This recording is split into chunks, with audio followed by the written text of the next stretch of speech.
bahwa dia hanya manusia biasa yang disebut sebagai nabi. Saya akan menunjukkan dari fakta Alkitab bahwa Yesus itu benar-benar Allah. Kalau di sini saya membahas soal Kristen itu sebagai jawaban atau respon sebagai non-Kristen, sebagai reaksi atas tuduhan si pendeta Berton. Jadi bukan bermaksud ikut campur keyakinan kalian, tapi reaksi atas pernyataan pendeta Berton. Saya mau katakan, Yesus yang satu pribadi itu memiliki dua natur. Natur kemanusiaan, Yesus memiliki natur keilahian, natur kealahan. Kemudian soal klaim bahwa Yesus punya dua natur, natur manusia dan natur keilahian. Ini kan doktrin yang muncul tahun kapan? Di zaman Yesus jelas nggak akan ada ketemu ajaran beginian. Pada mulanya firman bersama Allah dan firman adalah Allah. Nggak ketemu kok Yesus menyatakan seperti itu. Simak aja sabda-sabda Yesus. Ada nggak nemu pengakuan bahwa aku ini punya dua natur loh, manusia dan ilahi. Ya ampun Bu, jangan begitu dong Bu, saya dengar Bu. Kenapa? Ibu tahu Ibu, dia pakai kerudung disuruh percaya dengan Yesus.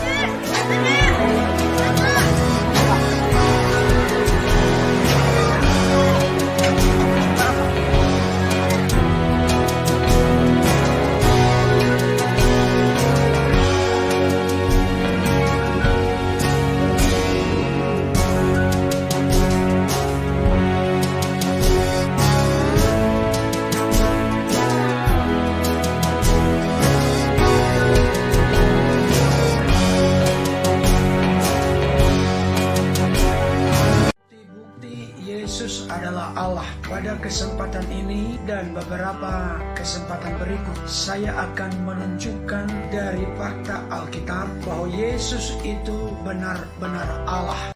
Assalamualaikum warahmatullahi wabarakatuh. Bismillahirrahmanirrahim. Alhamdulillahirrabbilalamin. Asyhadu an la ilaha illallah wa asyhadu anna Muhammadar Rasulullah. Sahabat Fakta Islam TV, saya merasa tertantang untuk menjawab satu persatu klaim pendeta Berton yang mengaku menunjukkan bukti-bukti bahwa Yesus adalah Allah.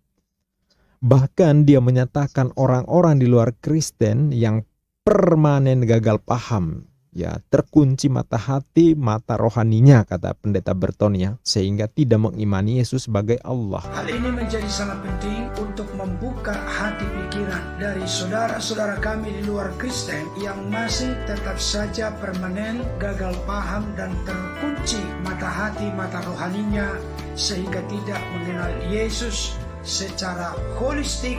Jadi sahabat, kalau di sini saya membahas soal Kristen itu sebagai jawaban atau respon sebagai non-Kristen, sebagai reaksi atas tuduhan si pendeta Berton. Jadi bukan bermaksud ikut campur keyakinan kalian, tapi reaksi atas pernyataan pendeta Berton. Ya, saya akan buktikan siapa yang gagal paham. Kami yang non-Kristen atau pendeta Berton. Nanti pemirsa yang menilai apakah Berton benar-benar berargumen sesuai dengan ayat Bible atau hanya mengedepankan doktrin yang tidak berlandas fakta ayat yang tertulis di Bible-nya sendiri. Apakah argumennya dibangun di atas firman Allah dan sabda Yesus, atau jangan-jangan dari perkataan yang tidak jelas sumbernya lalu diklaim sebagai firman Allah. Dan ini tentu akan seru, maka jangan lupa subscribe, like, dan aktifkan tanda loncengnya sehingga sahabat bisa mengikuti setiap video yang kami post untuk mendapatkan informasi dan pencerahan. Bisa melawan anasir-anasir penyesatan dan pemurtadan yang gentayangan di sekitar kita. Sebagai tanggapan awal sebelum menyimak doktrin halu pendeta Berton, saya menegaskan pernyataan logik bahwa jika Yesus adalah Tuhan, Yesus adalah Allah, Yesus adalah Sang Pencipta, tentu manusia pertama yang paling duluan menyembah Yesus adalah Bunda Maria. Ibu yang melahirkan Yesus, ibu yang menyusui Yesus, ibu yang merawat setiap saat demi tumbuh kembangnya Yesus dari bayi hingga dewasa. Yang mengajari berjalan, yang mengajari berbagai pengetahuan luar dalam yang paling rahasia terkait Yesus, tentu Bunda Maria yang paling tahu dibanding Paulus, dibanding Berton, atau dibanding siapapun. Wajar, logik, karena Bunda Maria adalah ibunya, ya. Pertanyaannya, apakah Bunda Maria mengimani anaknya sebagai Allah Sang Pencipta? Nah, ini dia argumentasi Pendeta Berton mengaku Yesus adalah Allah Sang Pencipta. Yang pertama, Yesus pencipta segala sesuatu. Firman Tuhan saya bacakan untuk kita dari Yohanes 1 ayat 1 sampai 3. Pada mulanya adalah firman. Firman itu bersama-sama dengan Allah dan firman itu adalah Allah. Ia pada mulanya bersama-sama dengan Allah. Segala sesuatu dijadikan oleh Dia dan tanpa Dia tidak ada suatu pun yang telah jadi dari segala yang telah dijadikan. Secara khusus kita soroti ayat yang ketiga. Segala sesuatu dijadikan oleh firman dan tanpa firman tidak ada suatu pun yang telah jadi dari segala yang telah dijadikan. Jadi ini yang dijadikan dasar adalah ayat Yohanes 1:1. Ya, bahwa Yesus mencipta alam semesta. Saya rasa ini juga memaksakan diri. Dari mana Anda yakin bahwa ayat Yohanes 1 ini adalah firman Allah? Gitu ya. Yang jadi pertanyaan bagi saya, ayat Yohanes 1 itu kapan munculnya, Berton? Bapak Gereja Saint Agustinus menjelaskan ayat ini berasal dari himne Platonis, karya Philo dari Alexandria, yang belakangan disisipkan masuk di pembukaan kitab Yohanes. Video sebelumnya juga sudah saya ulas ya. Terus di catatan kaki Bible, The New Testament of the New American Bible, terbit tahun 1970 di halaman 203, itu juga memperkuat bahwa Yohanes 1:1 sampai 1:18 itu bukanlah bagian dari Injil Yohanes, melainkan karya lepas yang kemudian dimasukkan menjadi pembukaan kitab Yohanes. Ya, jadi di sana tertulis pembukaan ini merupakan himne berbentuk syair, mungkin berasal dari karya bebas yang kemudian baru dikutip dan diedit untuk berperan sebagai pembukaan Injil. Dari sini menjadi bukti bahwa di internal Kristen sendiri juga tidak bulat melihat ayat ini sebagai firman Tuhan, firman Allah, gitu ya. Terus apalagi kita baca sejarah, Injil Yohanes itu dibuat hampir di tahun 100 di penutup abad pertama. Kalau begitu bagaimana keyakinan orang Kristen ya setelah Yesus diangkat hingga penutup abad pertama seperti apa? Apakah mereka juga mengimani bahwa pada mulanya firman bersama Allah dan firman adalah Allah? Lawang ayatnya sendiri baru dibuat di akhir abad pertama kok. Jadi kalau ada konklusi atau kesimpulan dari orang-orang di luar Kristen yang mengatakan bahwa Yesus itu hanya manusia biasa yang diberi oleh Allah kelebihan-kelebihan, saya mau katakan Yesus yang satu pribadi itu memiliki dua natur kemanusiaan yang dilahirkan oleh Bunda Maria dan selama 33,5 tahun ada di dunia ini. Tetapi jangan lupa, Yesus memiliki natur keilahian, natur kealahan. Tentunya bukan dalam tubuh fisik jasmani kemanusiaan, tetapi dalam eksistensi kekal sebagai firman yang bersama-sama dengan Allah, dan firman itu adalah Allah.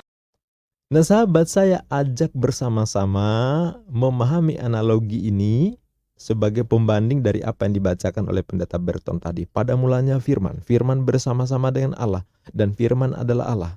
Nah, saya memahami bahwa bersama-sama dengan itu berarti ada dua atau lebih objek yang berbeda dalam satu tempat atau situasi. Kata bersama-sama dengan itu menunjukkan bahwa ada dua atau lebih objek yang berbeda. Kalau sama nggak mungkin disebut bersama-sama, ya kan? Contoh di sini saya pilih ikan. Ikan bersama-sama dengan ayam. Ya, sama-sama makhluk tetapi berbeda antara ikan dan ayam. Disebut bersama-sama, ikan bersama-sama dengan ayam, berarti kita memahami bahwa ikan dan ayam pasti berbeda. Ikan pasti bukan ayam, begitu juga sebaliknya, ayam pasti bukan ikan. Ya kan? Jika sama antara ikan dan ayam, maka tidak mungkin ada narasi bersama-sama dengan. Karena sama, tapi justru berbeda, makanya bisa dinarasikan bersama-sama dengan. Nah, gurami adalah ikan, maka tidak mungkin ada narasi gurami bersama-sama dengan ikan. Kenapa? Karena gurami itu adalah ikan, tidak perlu disebut bersama-sama. Nah, dengan memahami bahwa gurami itu nama ikan, sedangkan ikan sendiri itu adalah spesies atau jenis makhluk. Jadi gurami udah pasti ikan, tapi ikan belum tentu gurami. Maka narasi yang benar adalah pada mulanya gurami. Gurami adalah ikan. Benar ya? Ya. Tapi akan jadi ngaco kalau narasinya begini. Pada mulanya gurami. Gurami bersama-sama dengan ikan. Dan gurami adalah ikan. Ini jelas ngaco. Kenapa? Gurami sendiri itu adalah ikan. Bagaimana mungkin disebut gurami bersama-sama dengan ikan? Lain kalau misalnya ikan gurami bersama-sama dengan ikan yang lain, nah itu bisa. Tapi kalau dikatakan gurami bersama-sama dengan ikan dan gurami adalah ikan, ini jadi persoalan. Ya, paham ya? Silakan bandingkan sendiri.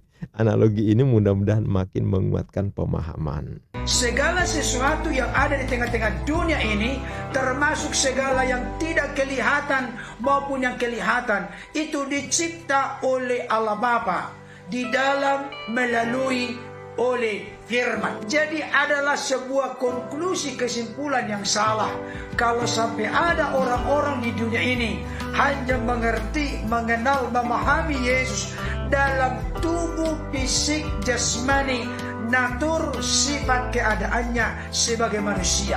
Karena realita kenyataannya, fakta Alkitab menunjukkan, membuktikan bahwa Yesus itu dalam eksistensi sebagai firman menciptakan segala sesuatu. Kalau yang namanya pencipta segala sesuatu, mustahil kita bisa menerima bahkan menyimpulkan bahwa dia hanya manusia biasa yang disebut sebagai nabi, rasul, utusan. Tetapi kita harus terbuka mata hati, mata rohani kita, bahwa Alkitab berkata dengan sangat tegas, Yesus itu adalah Allah, karena Yesus dalam eksistensi kekal sebagai firman adalah pencipta segala sesuatu.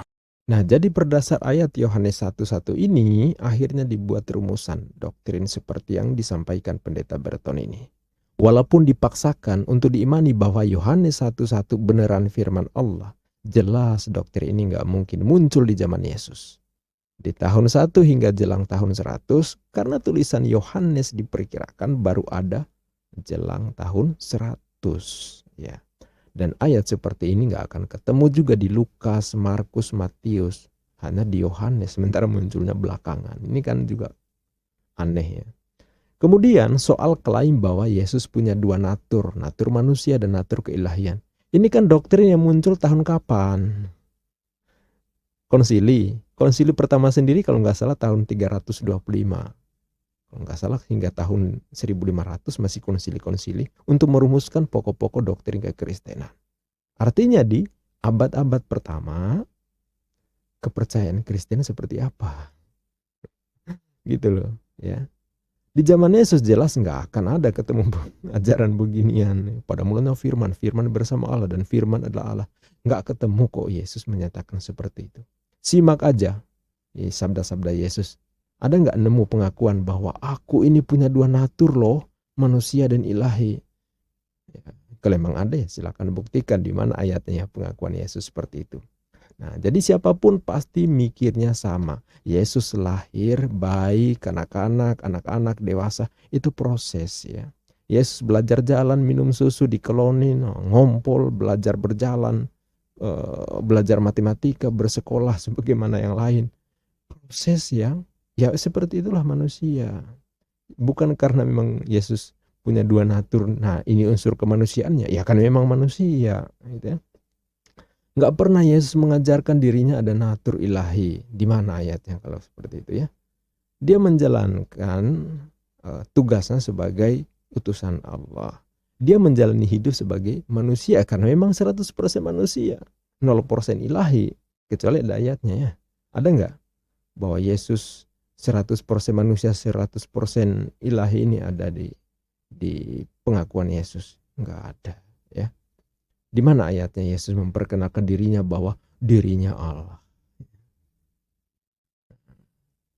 Kalau itu ada, pasti Kristen nggak akan berdebat soal menghitung jumlah oknum dalam ketuhanan. Ya.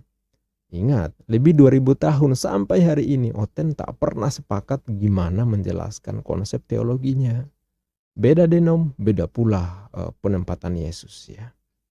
Ketika pendeta ngumpul di satu forum membahas ketuhanan, mereka malah ribut. Udah pasti, ya. Apa? Ya soal ngitung jumlah oknum. Bagaimana menjelaskan pribadi Bapa, Yesus, dan Roh Kudus gitu ya. Gimana? Bahkan tempoh hari saya pernah nyimak ya, ada yang nge-zoom pendeta mengapul segala, ada Esra Soru, Paul Zhang, Henry Firleso, Joshua Tewu, ribut soal memposisikan Yesus itu gimana. Ya, jadi beda denom, beda pula menempatkan Yesus seperti apa. Apalagi kalau ditambah Henry Tandianta ya, kemudian Pak Pendeta Muriwali Matalu, Muriwali Yanto Matalu MYM ya. Terus ditambah lagi misalnya Frans Donald, Bom, Deking Gadas, siapa lagi? Apalagi lebih seru lagi ditambah Rudi Yohanes. Udah deh ya. Yang terjadi apa? Perang bintang. Para pendeta debat soal menghitung konsep teologinya ya. Menghitung jumlah oknum ya. Nah, akhirnya apa? Kalau mereka ngumpul dan mereka debat, apa yang terjadi? Ya itu tadi, nggak jauh-jauh. Keluar dah kebun hewan full penghuninya. Lebih 2000 tahun ya, tetap begitu. Ya, jadi ini juga problem ya. Jadi kalau pendeta Burton menyoal pandangan non-Kristen yang dia bilang nggak mungkin menerima keilahian Yesus, dianggapnya sebagai tertutup mata hatinya ya, permanen gitu ya. Dia mungkin lupa di internal Oten sendiri hari-hari ribut soal memposisikan Yesus, menjelaskan itu bagaimana. Dan itu udah lebih 2000 tahun loh. Nggak kelar-kelar. Beda denom, beda pula sikapnya. Jadi harusnya dia lebih tengok ke dalam ya. Dia mempersoalkan pandangan non-Kristen, sementara di internal sendiri mereka kelahi hanya untuk menghitung jumlah oknum dalam teologinya ya. Jadi bukan kita di luar Kristen yang keras hati menolak menuhankan Yesus, tapi memang faktanya Yesus pun tak pernah mengajarkan doktrin kekristenan seperti yang diimani pendeta Burton pada hari ini. Ya. Jadi yang saya sampaikan ini fakta loh ya. Bahkan Bunda Maria dan keluarga besar Yesus, mereka yang paling tahu siapa Yesus. Tidak ada tuh yang masuk Kristen dan melakukan ajaran Kristen yang diperkenalkan oleh Paulus, sebagaimana tercantum di surat Roma pasal 10 ayat ke-9 itu kan ayat buatan Paulus itu ya. Surat Paulus, korespondensi Paulus yang kemudian jadi ayat Bible ini. Ya. Ada nggak Bunda Maria, Yakobus, Yusuf dan saudara Yesus yang lainnya mengaku bahwa Yesus adalah Tuhan dan Yesus saudara kami ini mati untuk menebus dosamu? Kalau Anda coba bawa ayatnya ke sini, buktikan bahwa keluarga besar Yesus adalah masuk Kristen. Kalau nggak ada, ya berarti Anda sedang merasa seolah-olah lebih paham soal Yesus yang melebihi ibu yang melahirkan dan membesarkan anaknya, yaitu Bunda Maria. Logis nggak bahwa Anda itu lebih paham soal Yesus melebihi Bunda Maria, bahkan melebihi Yesus sendiri? Nah, kalau begitu, kira-kira yang sesat siapa nih? Orang di luar Kristen atau pendeta Burton nih? Jadi saya sebagai orang yang oleh pendeta disebut sebagai di luar Kristen, ya atau non-Kristen, percaya Yesus sebatas apa yang dikatakan Yesus dan orang-orang yang memang sejaman dengan Yesus. Kalau melampaui apa yang tertulis kan itu namanya ngarang bebas pula. Ayatnya bukan firman diklaim sebagai firman Allah, lalu semuanya pada ngarang bebas ya, melakukan eksegesis. Nah, Yesus ngaku dirinya Allah yang inkarnasi dalam rupa manusia, itu kan gak ada. Kan ketemunya di ayat-ayat Paulus ya. Sedangkan Yesus bersaksi bahwa dirinya nabi. utusan Allah, tunduk pada kuasa atau perintah Allah, tak bisa apa-apa selain tunduk pada apa yang diperintahkan oleh Bapa, mengaku diutus hanya kepada domba sesat dari umat Israel, mengajarkan berdoa kepada Bapa. Bahkan Yesus sendiri sujud dan berdoa kepada Bapa, begadang semalaman di bukit. Ya, tentu sangat dingin ya.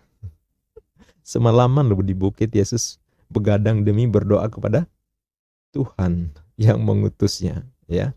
Yesus mengaku dirinya menerima firman Allah dan disampaikan kepada murid. Itu semua pengakuan Yesus yang tertulis jelas di Bible. Tertulis jelas di Bible. Sedangkan mengaku dirinya inkarnasi dalam rupa manusia itu di mana? Ya. Jadi tidak ada ayat pengakuan Yesus bahwa dirinya adalah firman Allah yang menjelma dalam rupa manusia. Tidak ada ayat pengakuan Yesus bahwa aku adalah Allah yang inkarnasi dalam rupa manusia. Kalau memang ada ya silakan buktikan, silakan bantah pernyataan saya. Kan gitu ya, simpel kan? Kalau nggak ditopang oleh pengakuan Yesus bahwa dirinya Allah dalam rupa manusia, dirinya adalah Allah sang pencipta, lalu Berton ngotot menganggap kita yang non-Kristen ini gagal paham permanen pula, ya. Sebenarnya dia sedang berhalusinasi dengan hayalan-hayalan yang hanya dia benarkan sendiri. Karena kepercayaannya tidak berdasar pada apa yang soheh yang bisa dibenarkan sebagai firman Allah atau sabda Yesus. Nah, justru kita yang non-Kristen yang percaya dengan perkataan Yesus sesuai apa yang tertulis. Sekali lagi, sesuai apa yang tertulis. Kesaksian yang menunjukkan Yesus bukan Allah itu jelas dan sama sekali tidak ambigu. Jelas, tegas, ya. Malah kesaksian langsung yang diimani oleh Kristen bahwa itu perkataan Yesus. Sedangkan doktrin Paulus yang kemudian mereduksi apa yang diajarkan oleh Yesus.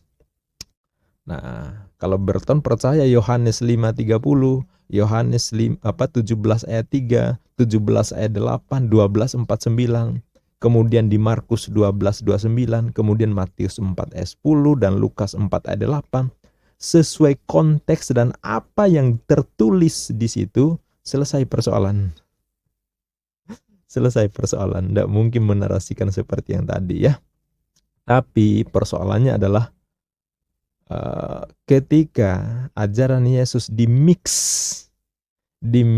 blender jadi satu dengan ajaran Paulus, Roma 10 ayat 9, ya tentu ini yang jadi persoalan. Ada nggak Yesus mengajarkan seperti ayat Roma 10 ayat 9? Saya yakin nggak ada. Yohanes 1 yang dijadikan dalil, mana dasarnya bahwa itu firman Allah? Ya. Baca Yohanes 1:1 sampai 14 bahwa firman adalah Allah, firman telah menjadi manusia, yang oleh Kristen mengimani bahwa Yesus adalah sang firman yang kini telah menjadi manusia. Jika benar demikian, maka logikanya sejak ada Yesus tentu tak akan ada lagi firman atau perkataan Allah yang disampaikan kepada manusia, karena firman atau kalam Allah sudah berubah wujud menjadi Yesus. Nah, itu logika sederhananya kan seperti itu.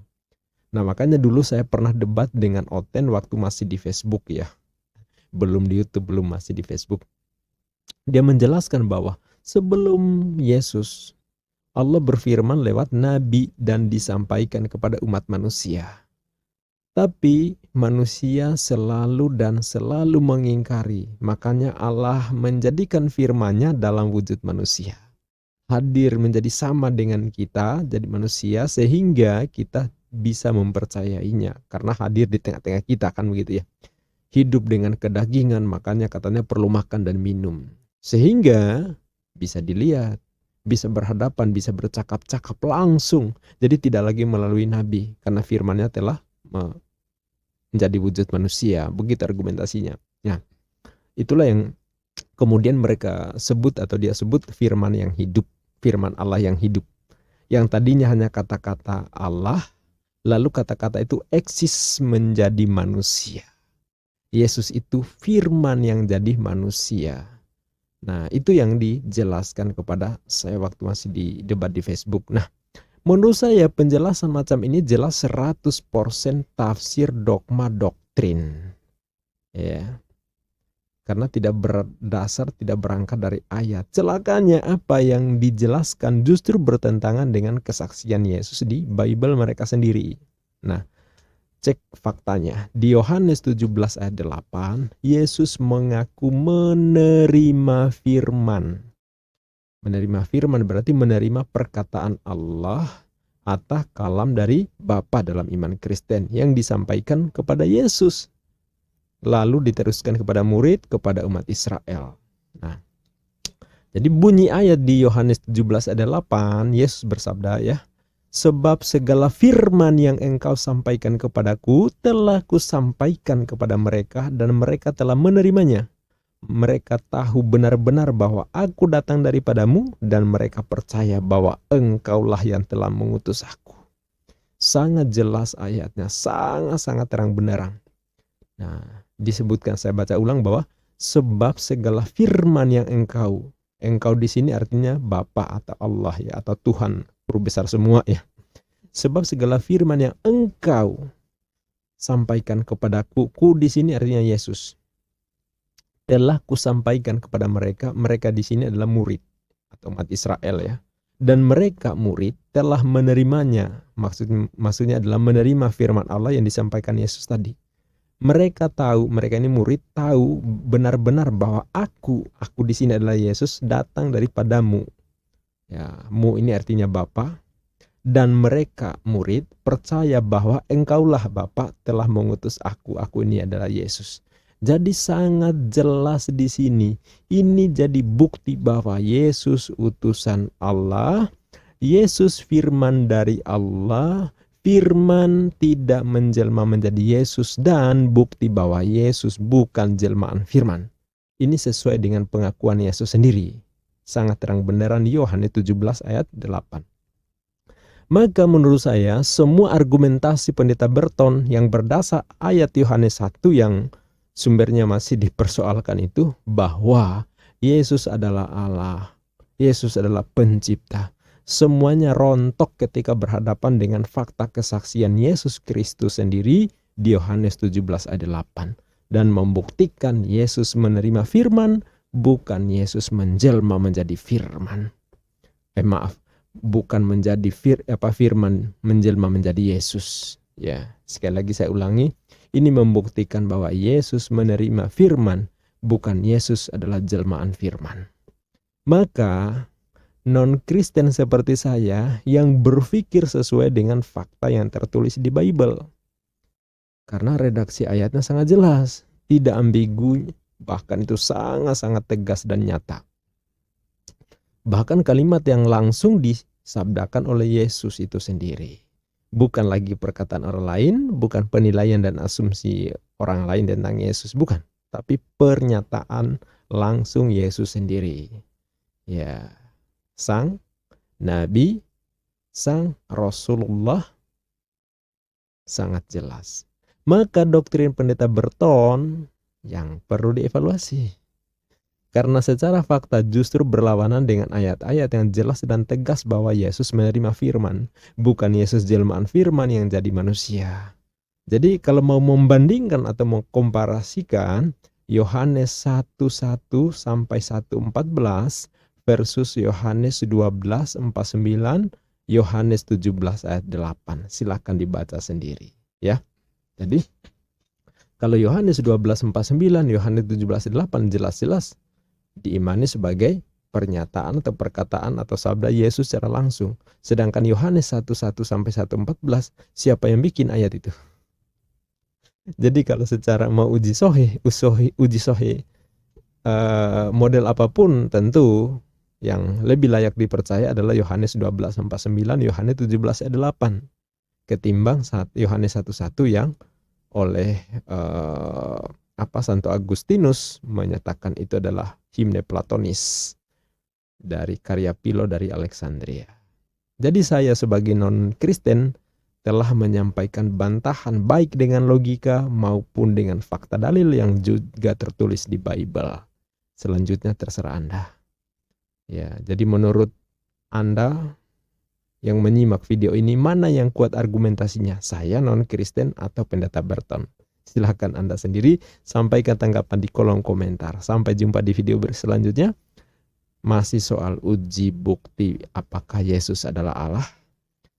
Billahi taufiq wal hidayah. Wassalamualaikum warahmatullahi wabarakatuh.